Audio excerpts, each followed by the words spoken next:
On this episode of Ghost Hunters International, GHI is called in to help at a renowned fort in Canada, whose staff is tormented by tragic deaths and phantom sightings. Sometimes we do see a man looking out the window. What the hell just moved? Is the spirit of a blacksmith still at work?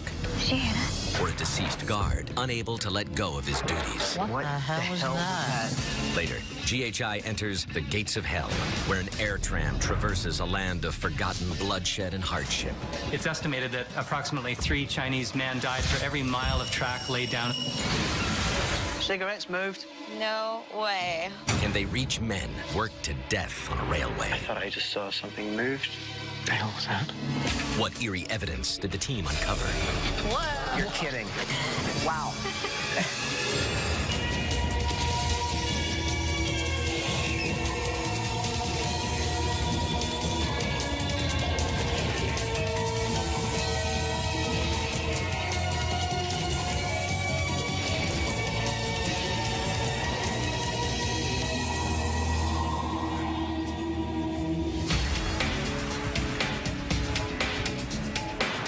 Well, team, welcome to Winnipeg here in Manitoba in Canada.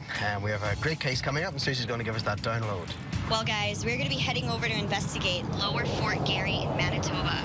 This fort was mainly used to protect the fur trade, and there have been some mysterious deaths that have happened at Lower Fort Garry. Our client is a government organization called Parks Canada, and they want to know if the paranormal activity they are experiencing is related to these deaths and why it is that it's starting to increase in the recent weeks. So what type of paranormal activity are we dealing with here? Several apparitions have been seen throughout the fort, one of which is a little girl that's been seen in the guest cottage. There has been a figure of a man and a woman seen in the former prison where one of the guards killed himself. There have also been reports coming from the blacksmith shop where people can hear the sound of hammering on an anvil and nobody's inside the shop. Well, with a recent increase in activity, this should make for an interesting case. Folks, that looks like the fortress coming up on the right.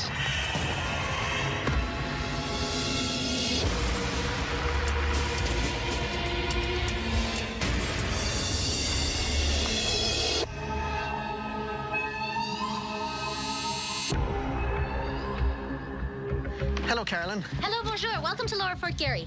Parks Canada has called in GHI to investigate a number of paranormal claims that we've had here.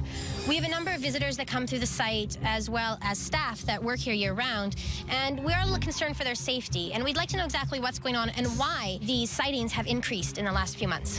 What was this fortress used for? This fort was built mainly for fur trading. What's really interesting about Lower Fort Garry is it wasn't just a fur trading post. Throughout the years, it's been used as Manitoba's first penitentiary, first insane asylum, and then as a training grounds for our national police. There have been some deaths here on site, and we've had a number of paranormal occurrences that have been happening here.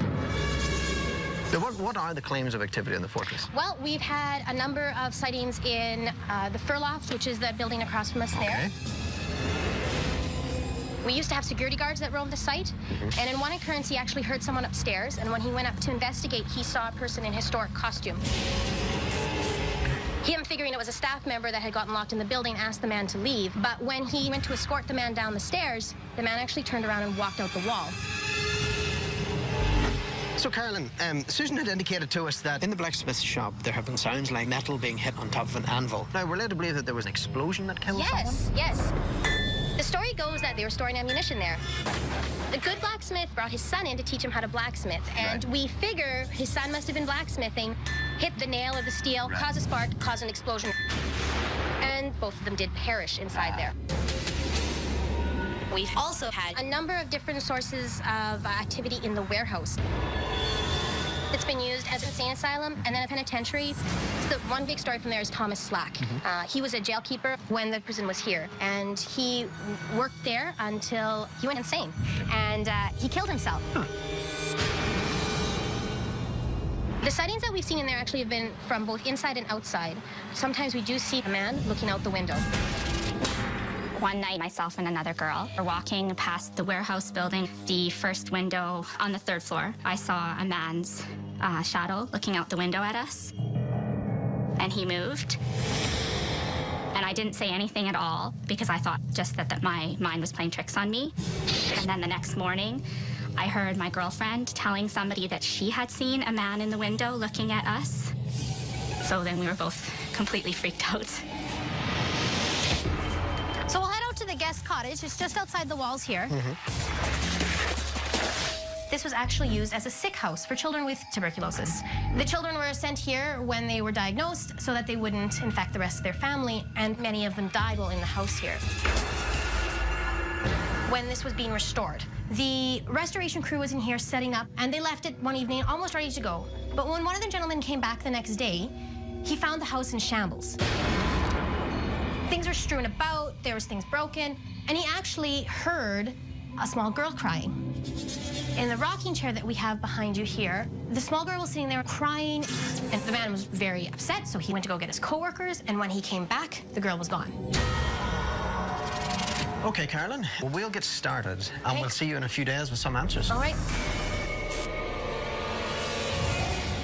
There's a lot of claims of activity here. Some of the things that I noticed about the surroundings, one is that we're right by a river, running water. Also, the fact that this fort is built out of limestone. These are two things that tend to generate paranormal activity. The big thing tonight is definitely try to stick to what we do know about the history, use that for our EVP questions, and try to find not only answers that Carolyn's looking for, but hopefully be able to let her know at the end that whatever visitors come in here, they are safe. Hey, everyone. Hey. Hey. How's it going? How's everything going with the setup? We're ready to go. Okay, great.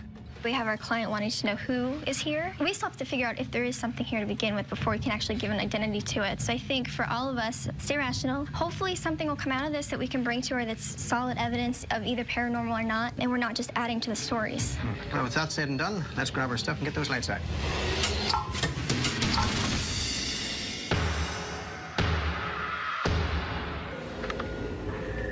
Salt, whiskey. Barry and I headed over to the warehouse, and the big claim here is seeing what looks like a male's face in the window. They connect this face to Thomas Slack, who committed suicide in the warehouse. One of the things we did want to check was the second floor, because it was an insane asylum. Okay, so these bottom sections were cells. You seen bars in the windows, didn't I, on that side? Yeah, insane asylums back in the day were pretty scary because it really didn't take much to be put in them. I think the treatments back then were they were very misunderstood as well, like lobotomies and stuff like that. It was horrendously terrible. Electroshock therapy. What is the one where they dump you into the cold water, like ice water? Different times, different treatments. Is there anyone here? Were any of the treatments we were talking about done to you? What was that? Did you hear that? I'm not really sure if that was like a settling sound or that was the boat again. Were any of you treated unjustly here? And perchance maybe we could have your name. What is your name? If you don't think you belong here, you gotta let us know. Or else we'll leave. Oh. Okay, what the hell just moved?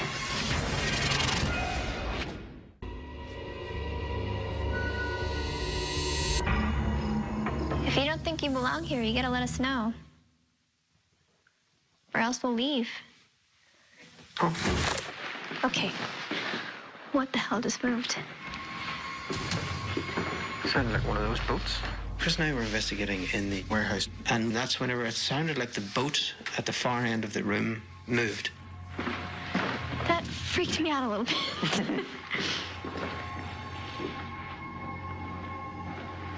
Is that one steady? Oh, it's quite heavy too. No, it seems perfectly fine. The boat is very, very heavy, so for it to shift on its own, it would take quite a bit. If you do want us to stay, we need you to make a noise for us. A distinctive noise. Something which stands out. What was that up here? Want to check down there, Chris? Yep. We got these two loud bangs or knocks. We couldn't figure out if it was on the second floor with us or if it was on the first. Can I try for it again, Bear? I'm gonna sit here and watch. Okay, if that was you that made those two knocks, we thank you. Barry continued the EVP session, and I just sat on the staircase watching. Everything seemed to quiet down after that. I'm not really sure what to make of it. Okay. We'll leave you in peace. Well, we've got it. We should have it on the recording. Okay, audio session. Paul and Susan were in the blacksmith shop. The reports here are that people are hearing what sound like the anvil and a hammer. This is where that tragic accident happened, right? Where the blacksmith was trying to teach his son the trade. And a spark from this caused the shop to explode. Who is haunting this location? Now, there's the possibility here of either it being the blacksmith or his apprentice son. There's the bellows. Yeah, pull that.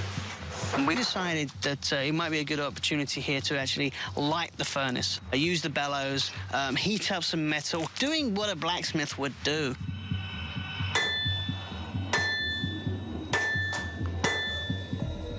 If you're the blacksmith, maybe you can tell me if I'm doing something wrong here.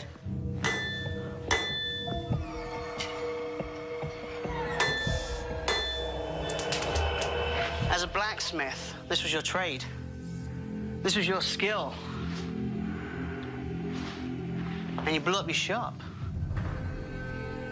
Maybe you could give us a sign.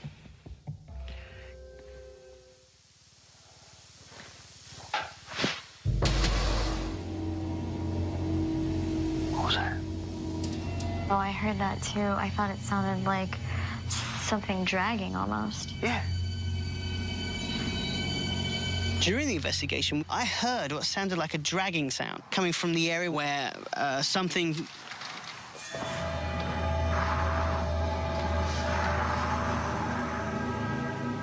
Suze? You didn't hear that? What? That and then I reacted to it. Something was moving over there behind your camera. No, there's nothing. Sounded like a dragging sound again, huh? Yeah. Same dragging sound I heard inside.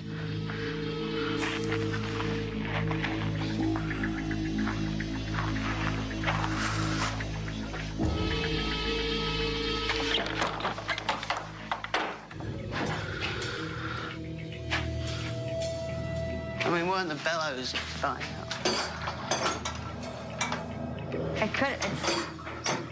That's actually exactly what it sounded like. You heard that? Yeah. But it was much louder. Well, if that's the case, I had the camera is rolling. Susan identified that the sound that the bellows was making was actually the sound that she heard whilst we were outside. I'm hoping the audio recorder actually picked that up. Okay, this is the warehouse. Wow. This is where they've seen from outside at nighttime Mr. Thomas Slack's face in the window.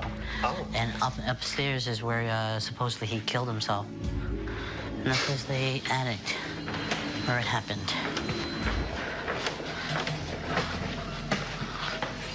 If there's anyone here with us. Whoa. That's creepy.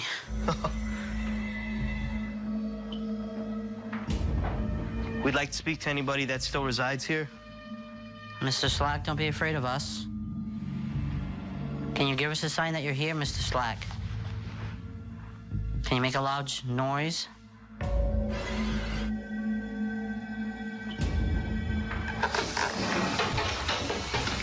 What the hell was that?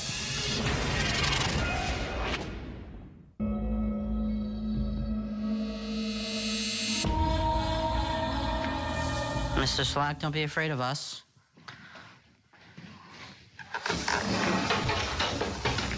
What the hell was that? Something moved over here. Big time. Sky and I were investigating the warehouse at Lower Fort Garry, specifically the room where Thomas Slack had killed himself. At one point during the EVP session, we heard this loud scraping sound.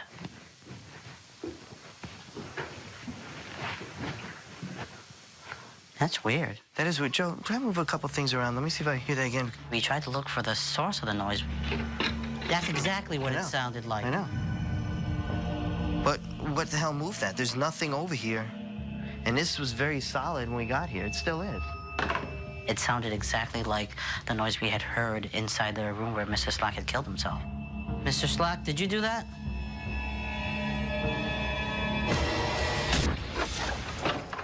So this is the guest cottage? Yeah, this is the guest cottage. And this is where the apparition of that little girl was seen, right? Yeah, it's actually that chair there. This chair? Yeah. What Susan and I decided to do was try and communicate with this girl. Stay here. Wow, you brought some really cool toys. Whoever gets these toys must be a really lucky girl. Having a little girl myself, you know, I brought toys and things that I know that my daughter would enjoy.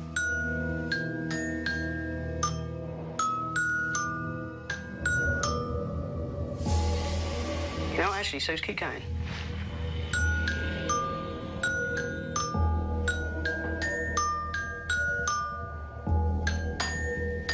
Something just moved in this room behind me.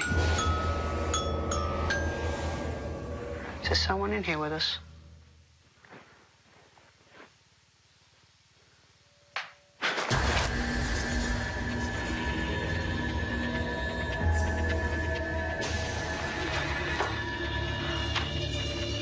I did, in fact, hear what sounded like little footsteps. Can you tell me who you are? Why you're still here? You know, there's something that my little girl likes, and that's when I juggle.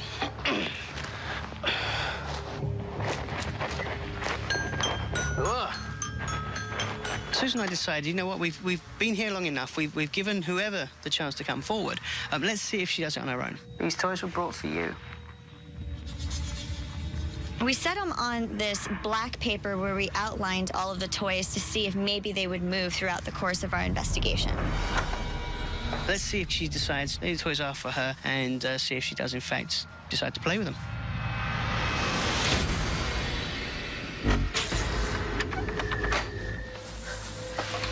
All right, this is the fur loft. The story with this place was somebody was in here and they saw what looked like a person in period clothing. And they were coming down the stairs, and then when he turned to go look at him, he disappeared into the wall. Here at the fur loft. We were doing an investigation on the top floor where all the pelts are. Oh, wow. I don't like this at all. Wow, there's a lot of pelts up here. We were basically walking around. We were in there a pretty long time, and we started going back down to the lower levels.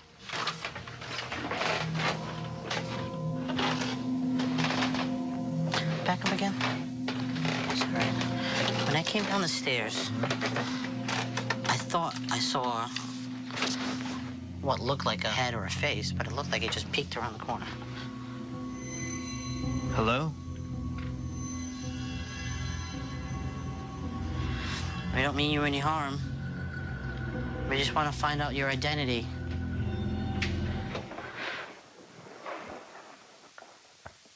Did you hear that? Yeah, that sounded like something. Scott and I both heard what sounded something vocal. Is there a child here or a female? It sounded like either a girl moaning or whining. Is there somebody in pain or perhaps crying? So dark. We did look around and we didn't find anybody, but we did have the TV cams running as well as the 360. So I'm pretty confident that we caught it on equipment as well. Okay, guys, let's get everything wrapped up and get out of here. We just concluded our investigation here at Lower Fort Garry. Of course, the big question is the blacksmith and his son still here? Is Thomas Slack still here, still being haunted by his decisions that he made when he was alive? We just don't know. There seem to be a lot of unusual things that were happening. We will really hunt through all the data that we've collected to see if we've got any results.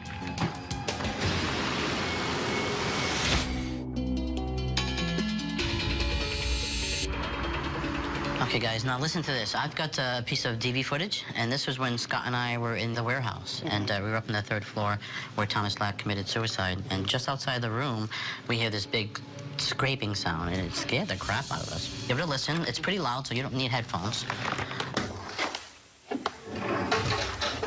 Oh. What the hell was that? That loud scraping sound was in the room next to us. Well, it's cool that what you actually caught there backs up the experience that you guys had. All right, I've got some DV footage, and this time it's of Chris and Barry, and they're in the warehouse. Now, they're on the second floor, and they're asking for some kind of response, and they get a response. Listen to this. We need you to make a noise for us. A distinctive noise.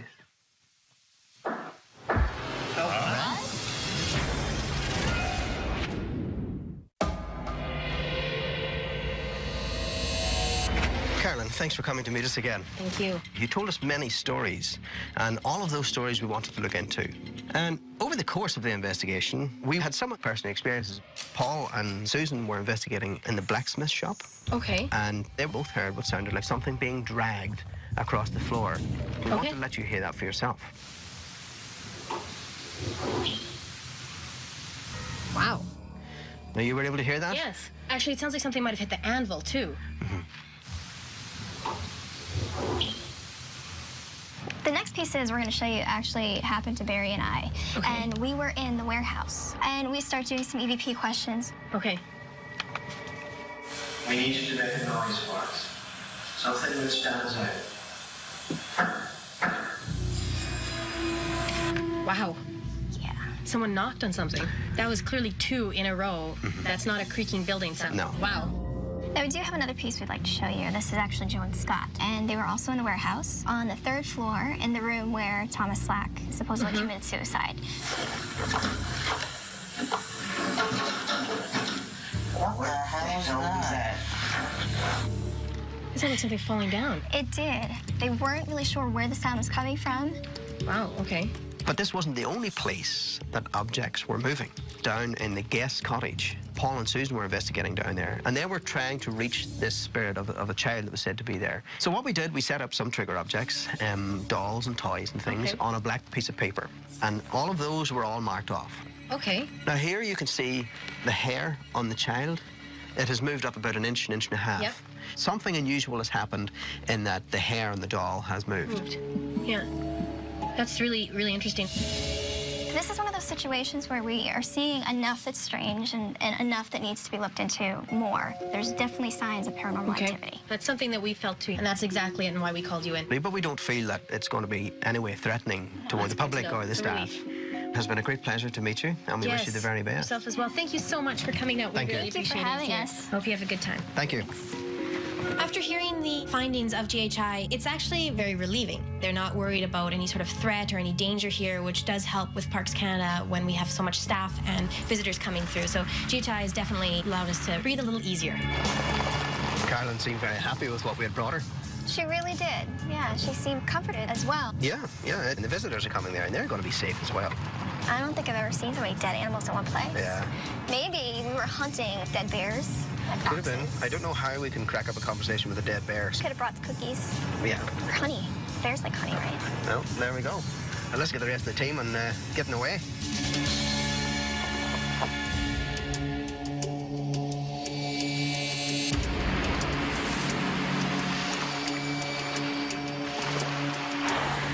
Hi folks, and welcome to British Columbia here in Canada. We have a great case coming up, I'm led to believe. Susan's going to give us the download. All right, guys, we're going to be heading over to investigate Hell's Gate Air Tram in the Fraser Canyon. Yeah, it's basically an attraction. It starts at the top of a cliff, and you take a cable car all the way to the bottom of the canyon to check out the raging whitewater rivers below. Oh, wow. Now, shortly after the Gold Rush era, Hell's Gate was the site of a construction of the Canadian Pacific Railway, where thousands of Chinese laborers were killed. They say that for every mile of track that was built, 3 people died. It all sounds very terrible, Susie, but what type of activity is reported there? Well, they have been experiencing several apparitions and experiencing the sounds of shouting and screaming. But the thing that people are really concerned about is the apparition of a man seen in the dining room where he's sitting down smoking a cigar. Our client's name is Brian McKinney, and he said that the activity has started to increase as they shut down for the winter. But his biggest concern is whether or not they can open the attraction back up during the spring because of all of this paranormal activity. Okay, folks, you look up ahead, there is Hell's Gate, so welcome.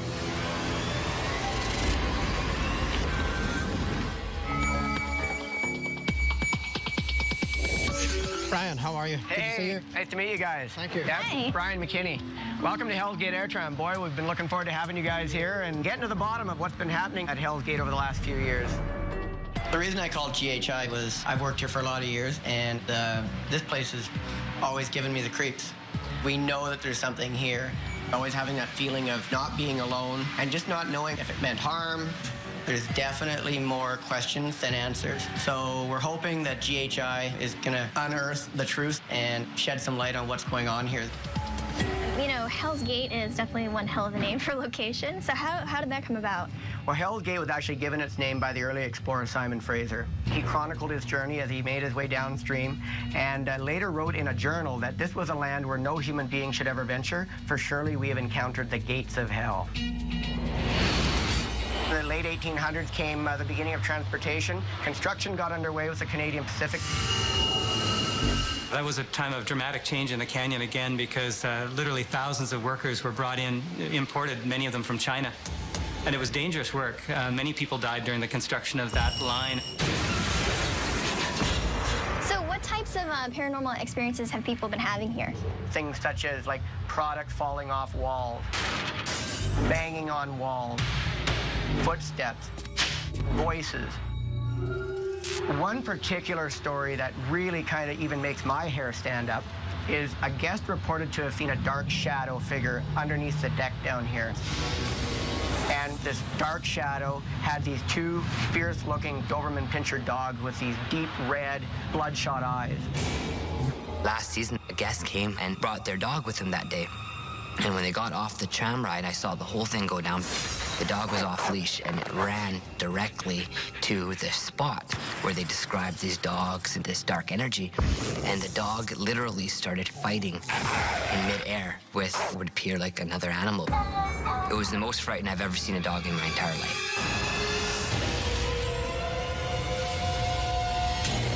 So here we are at the lower terminal in the dining room area, and there's somebody here that I'd like you to meet. This is Heather. Hi. Heather, how are you? I'm Barry. And Heather has had some very interesting experiences down here with us.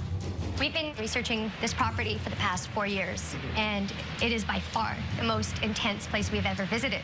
In this room alone, we have had guests talk about things playing with her hair. And some people have seen a smoking man sitting in the corner here smoking a cigar. In the restaurant, we used to always get comments from people. They would complain to whoever was serving them, like, I can smell cigar smoke. And we'd always check around, and nothing was ever at the end of it. So, you guys, I'd like to introduce you to Ken Green. He's our operations manager, and he's the skeptic of the group. So, Ken, what type of activity actually happened personally to you? One of the things that's happened to me is while I was down here at night, I was down here sanding on a board, and when I hear this, and naturally I think there's somebody here. So I go out back and I look around, and there was nobody else on the property. There's just nobody here. Well, thank you very much, Brian. We'll get a look into some of those stories that you've told us about tonight. Maybe get you some answers. We've just finished our tour of Hell's Gate Air Tram. A lot of the different phenomenon that has been reported to us is very, very interesting. A lot of big questions, and they seem to be connected with the history of the place. Okay, I'm at the camera, Paul. So we have to get to the bottom of this, find out if it's going to be dangerous for anyone visiting in the next season. Now, let's get those lights out and start investigating, okay?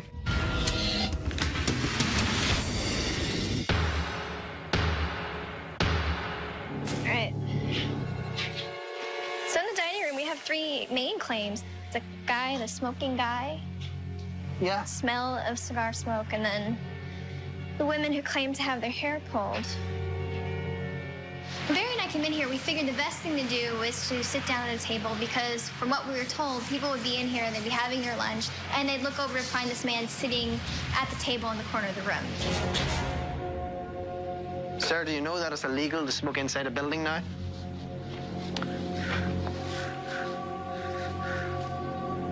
How long have you been coming here? Did you oversee workers building the railway in this area? I thought I just saw something moved. What? By that pole there? What the hell was that?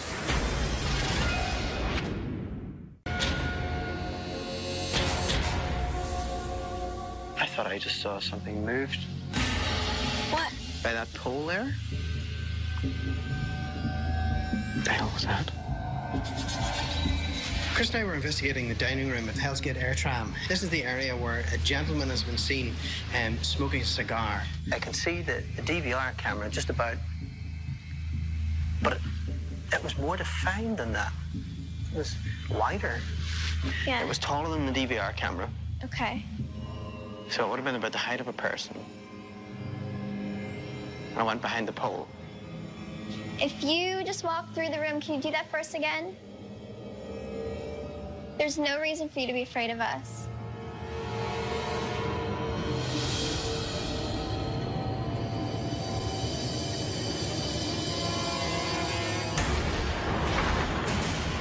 Okay, so this is the workshop. Now in here, they said a guy was working in his workshop, and then he heard what sounded like a couple of bang, bang, bang. He says he likened it to wood banging.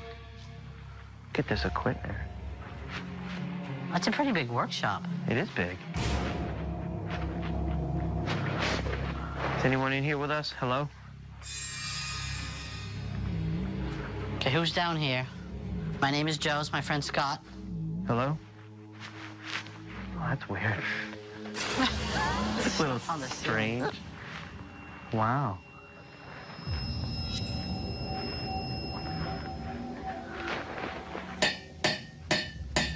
If you do not want us here, let us know. If you want to give us a message, let us know. Don't you have anything to say?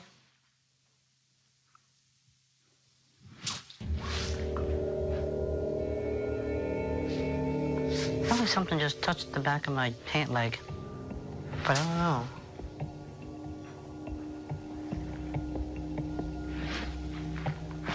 Oh, wait a minute, Joe, come over here. Oh. You smell something? Doesn't it smell like cigar? I got a smell of what can only be described as like a cigar smell or a strong smoke smell. It just passed right by me, and then it disappeared pretty quickly. Is there anyone here with us?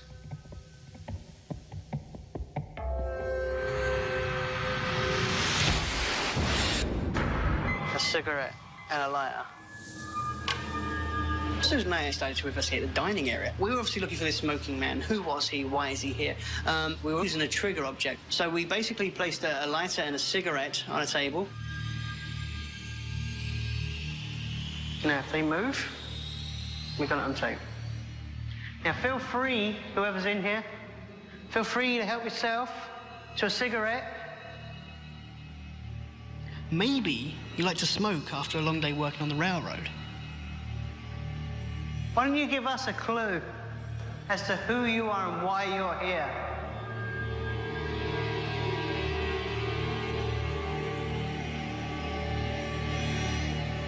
Suze? Yeah? Cigarettes moved. Nuh-uh. Yep, cigarettes moved. It was about an inch, maybe an inch and a half apart when I set them up. Yeah, that is weird. In fact, let's move down as well, because I think I had it like that. No way. Yeah, look, that's how it was. Maybe a little bit. We had a camera on that, so I cannot wait to get back to analysis to see what happened to that cigarette and why the hell did it move.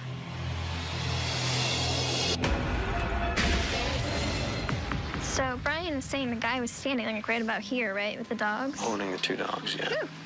Chris and I went to investigate the area where this apparition of a man with two dogs have been seen. I think he's seen through here as well. He's appeared on ground level, which indicates that this guy may be more associated with the railway. Can you tell us the names of your dogs?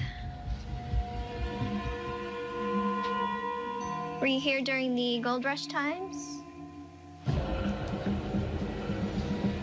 Did you come here for work? Were you the company man? Did you make the rest toe the line? Did you push workers so hard that they died while building the railway?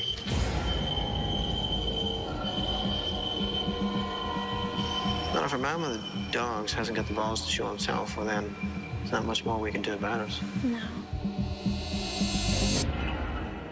folks. We've had a great night's investigation.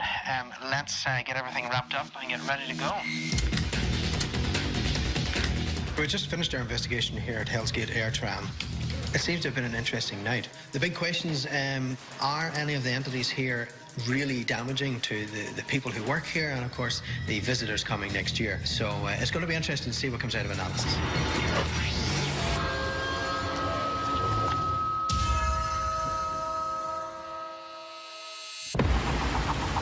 What about personal experiences? Did anybody have any? I had a couple.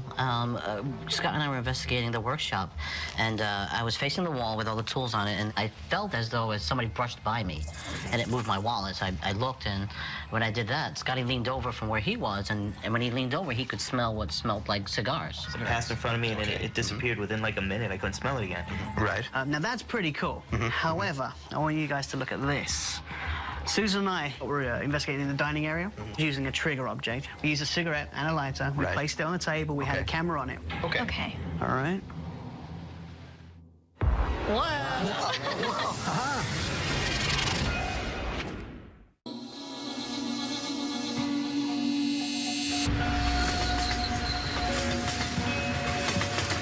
We're really glad you guys came. Well, thank you very much, Brian. It was a great time for us. There was a lot of stories that you were telling us that people were experiencing, and we really went out of our way to try and find out what's going on, and is it going to be potentially dangerous to people coming in the new season.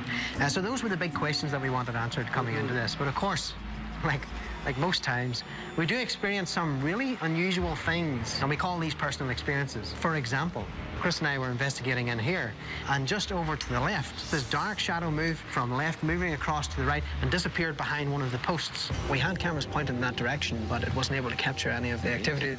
So for that, we just have to put it down as a personal experience. Okay. Now, a few of our other teammates had some experiences as well. Joe and Scott were actually investigating in the warehouse, and Joe described feeling something brushed by the back of him. And just as that happened, Scott started to smell cigar smoke, which is weird because it's in a different area than where you guys told us you were smelling it up here in the restaurant. And they ended up having another experience later, and they were looking out the window and they saw this white figure in mist walk by and just completely disappear. They did take off after it, and they said they didn't see any signs of anybody out there. There were no other team members outside, so at this point, it's unexplainable. Okay. Now, within this room, the restaurant, Paul and Susan had a cigarette and a lighter, and they use these as trigger objects. If we use particular objects, sometimes we get spirit manipulation of these objects. Okay. So Susie and Paul came in, and they put the lighter down on the table, they put the cigarette down on the table, and we're going to show you a clip of what happened while they were investigating. Okay.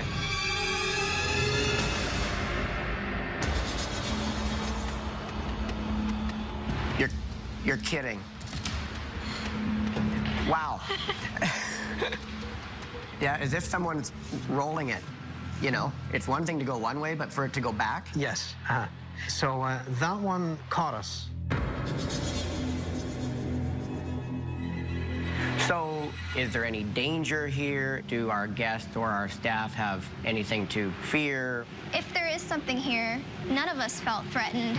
Honestly, I wouldn't worry about it. I think that all your staff here is safe. I think any guests that you have here when you guys open up in the spring are going to be safe. Yeah, that's pretty cool. And we really wish you the very best and of success. It's been a great pleasure. Thank you. We really enjoyed it. Thank you. We're happy about the fact that, you know, there's no evil entity here. It's going to be full steam ahead, and we're looking forward to opening the doors for another year. Brian took the news very well. He did. And, you know, I believe we've answered the question for him. Was there any danger to him or the staff or anyone going to the place? No. Definitely not. There's not.